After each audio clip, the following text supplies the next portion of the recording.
shi sama koko an yau kai ka akan hanya ka kwana.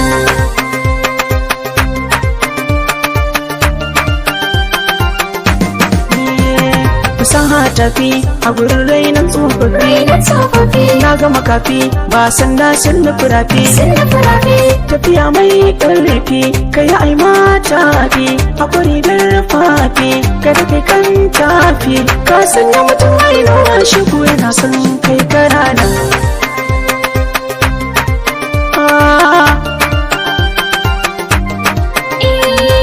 Harshe ba shi in ya fice sai dai sharhi da zama tashi iko ne daga lillahi daga kisoshi za a fi sabon tarihi masu rago ko a taɓo sai su santa sai dare ko a dare ko rana.